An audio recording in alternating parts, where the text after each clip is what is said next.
We opened the Beir Abbey in June of 2012. The Beir Abbey main focus or draw is 30 draft beers. We also have beers and bottles, but the draft selection is what rotates more frequently and really where more of the specialty beer comes in. So we try and run the gamut from lower easy drinking beer to the higher alcohol, lower serving size, more full flavored beer. We served our beer at 3 separate temperatures coming out of 3 different coolers in the basement. The food is meant to complement the beer.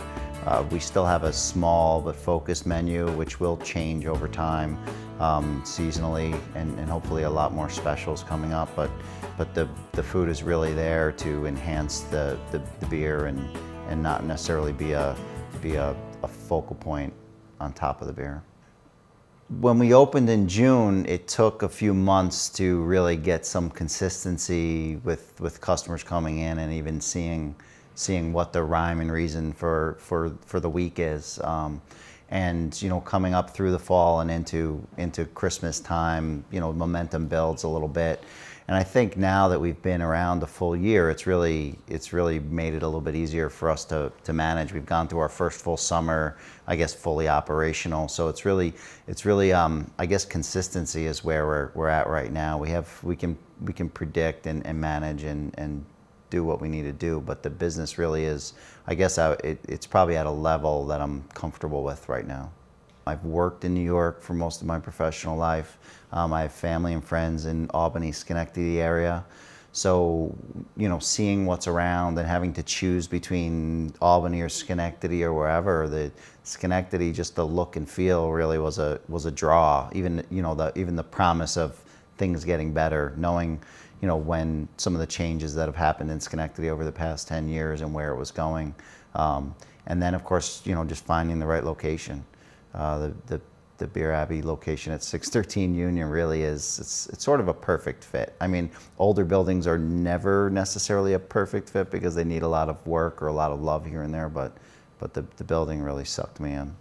Early on, we had a lot of fluctuation in our business. So the business has grown probably primarily by like our regular customer base. I mean, we still have people coming in for the first time, which is good, and we always want that to happen. But our regular customers are people who come, 3 or 4 times a week, or once a week, or even some of the corporate groups that come in here or there for lunch, or for luncheons, or for smaller parties, or for whatever.